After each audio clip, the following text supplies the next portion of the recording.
চার দেওয়ালের মাঝে বন্দি আমার নগর জীবন। আমরা নগর জীবনটা কিন্তু আসলে একটা বন্দি জীবন। অবশ্যই গ্রাম, কারণ গ্রামের সঙ্গে মানুষের এক আত্মিক সম্পর্ক জড়িয়ে রয়েছে। অবভিয়াসলি গ্রাম ভালো লাগে। তোমার কাছে গ্রাম ভালো লাগে নাকি শহর ভালো লাগে? গ্রাম।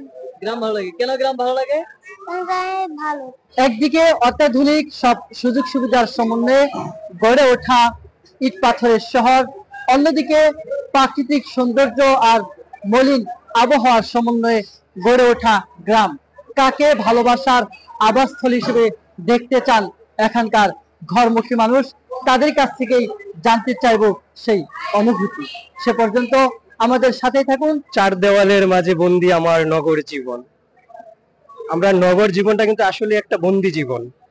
আমরা যারা এই বন্দি জীবনে থাকি তারা কিন্তু কোনো না কোনো প্রয়োজনে আসি, হয় লেখাপড়ার জন্য আসি, নয় কর্মজীবনের জন্য আসি, হয়তো বাচ্চা কাচ্চাকে মানুষ করার জন্য এখানে থাকা হয়। আসলে শহরের চেয়ে কিন্তু গ্রামটা উত্তম। আপনি দেখেন শহরের এই 2 যুগ 3 যুগ 4 যুগ পরেও কিন্তু অনেকে বলে যে না গ্রামে চলে যাব, তারা কিন্তু আস্তে করে শহর ছেড়ে গ্রামে চলে যাচ্ছে।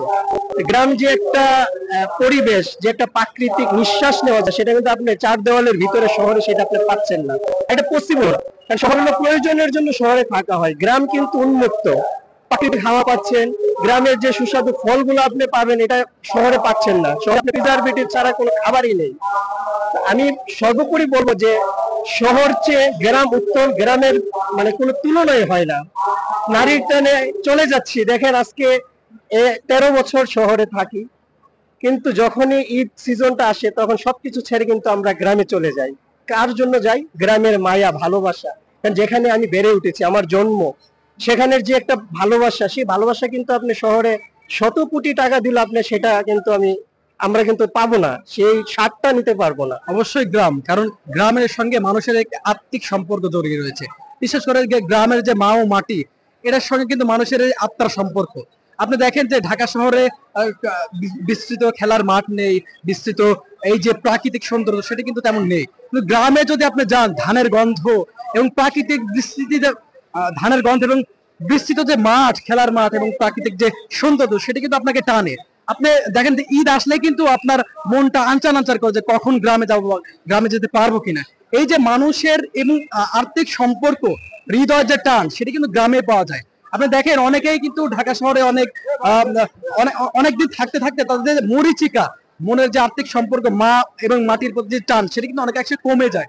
গ্রামে গেলে সেটি কিন্তু আবার ফিরে আসে। বিশেষ করে আপনি যদি অক্সিজেনের কথা বলেন, গ্রামের যে অক্সিজেন এবং ঢাকার যে অক্সিজেন, সেটা কিন্তু একেবারে ডিফারেন্ট, একেবারে ভিন্ন।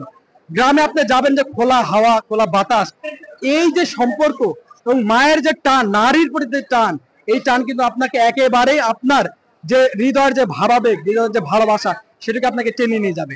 গ্রাম ভালো লাগে নাকি ঢাকা ভালো লাগে? একেবারে সত্য বলতে গেলে গ্রাম সবচেয়ে সুন্দর, যেখানে প্রাকৃতিক সৌন্দর্য আছে, নির্মল বাতাস আছে, চলাফেরার জন্য যথেষ্ট সুন্দর পরিবেশ আছে।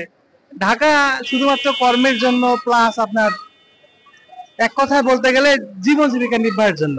তো যেমন আমরা যেমন স্টুডেন্ট, আমরা আসছি চাকরি প্রিপারেশন নিতে, চাকরির জন্য ট্রাই করতেছি, প্রায় সব পরীক্ষা ঢাকাতেই হয়। এখন সেই হিসেবে বাধ্য হয়ে থাকা।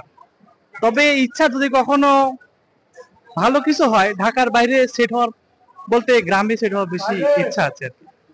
কারণ নারীর টান তো টানে সবসময়, বাবা মা টানে, আত্মীয় স্বজন টানে, বন্ধু বান্ধব আছে। যদিও সবাই সবসময় একসাথে হওয়া হয় না, ঈদের সময় এক সময় হয়, একসাথে হয় আর কি। তো এই সময়টা একটু বেশি মানে টানে আর কি গ্রামটা, যে সবাই এক জায়গায় হবো, কথা বলবো, ঘুরবো ফিরবো, এই তো। জি না, খুব ভালো লাগছে যে আমরা অনেক দূর থেকে আসছি, ব্রাহ্মণবাড়িয়া থেকে আসছি। এখন আমরা ট্রেনে, মধ্যবর্তী ট্রেনে আমরা রাজবাড়ী যাব। তো ঈদের আনন্দ উপভোগ করার জন্যই, সবার সাথে দেখা করার জন্যই আমরা বাড়ি যাচ্ছি। যদিও কষ্ট হচ্ছে, তারপরেও অনেক খুশি আমরা। না না, এটা রাত আর দিন ডিফারেন্স, কারণ আমরা ঢাকায় থাকতে থাকতে এরা অভ্যস্ত, কিন্তু গ্রামের বাড়িতে যে পরিবেশ, এই পরিবেশটা আর আমরা ঢাকায় পাবো না। যার কারণে আমরা গ্রামে ফিরে যাচ্ছি, গ্রামে নারীর টানে ফিরে যাচ্ছে আর কি গ্রামে, যে ওখানে ঈদ করব, সবার সাথে মজা করব, আনন্দ করব, এজন্যই যাওয়া আর কি। অবভিয়াসলি গ্রাম ভালো লাগে, গ্রামই ভালো লাগে অবশ্য। ঢাকায় কেন থাকছেন? আমি এই তো পড়াশোনা করতেছি ঢাকাতে। আপনাকে যদি সুযোগ দেওয়া হতো যে গ্রামে কর্মসংস্থান রয়েছে, যে কর্মসংস্থান আপনি ঢাকায় পাচ্ছেন, তাহলে আপনি কি গ্রামে থেকে যেতেন নাকি ঢাকায়? অবশ্যই গ্রামে থেকে যেতাম। ঢাকায় আসলে এরকম জনবহুলের সাথে থাকাটা অনেক কষ্টসাধ্য। আপনার কাছে কি গ্রাম ভালো লাগে নাকি শহর ভালো লাগে? আমার কাছে সবসময় গ্রামই ভালো লাগে। শহরে মানে পরিবেশটা অত একটা ভালো লাগে না, যানজট এবং কি মানে সব দিক দিয়ে আর কি গ্রামে খোলা পরিবেশ সবচেয়ে ভালো লাগে। শহরে কেন থাকছেন? থাকছি জীবিকার তাগিদে, জীবিকার তাগিদে থাকা লাগে, এখন করার কিছু নেই। আপনাকে যদি সুযোগ দেওয়া থাকতো, জীবিকাটা যদি গ্রামে থাকতো, তাহলে কি শহরে আসতেন? না, আসতাম না, কারণ আমার কাছে সবসময় গ্রাম ভালো লাগে। কারণ গ্রামে সবসময় মানে আবহাওয়া, বাতাস সব দিক দিয়ে আর কি ভালো লাগে আর কি। গ্রামে ভালো লাগে। শহরে কেন থাকছেন? শহরে পরিস্থিতির কারণে থাকতে আইছি। মানে আপনি এমনি নরমালি কি চান? আপনার শেষ সময়টুকু কোথায় থাকবে? গ্রামেই থাকতে চাই, ওখানে যেহেতু ছোট থেকে বড় হয়েছি। কেন গ্রাম ভালো লাগে? যে ওখানে ছোট থেকে বড় হয়েছি, কোনটা আবহাওয়া আমাদের অনেক ভালো। আপনার কাছে গ্রাম ভালো লাগে নাকি শহর ভালো লাগে? দুটোই ভালো লাগে। তুলনামূলক আপনি যদি তুলনা করেন শহরের যে আবহাওয়া, গ্রামের যে আবহাওয়া, সেই জায়গা থেকে আপনার কাছে বেস্ট আবহাওয়াটা কি? গ্রামের তো ভালো লাগে। তোমার কাছে গ্রাম ভালো লাগে নাকি শহর ভালো লাগে? গ্রাম। গ্রাম ভালো লাগে। কেন গ্রাম ভালো লাগে? গ্রামে ভালো, গ্রামে ভাইয়ারা আছে, ফুপু আছে, আমার দাদু আছে।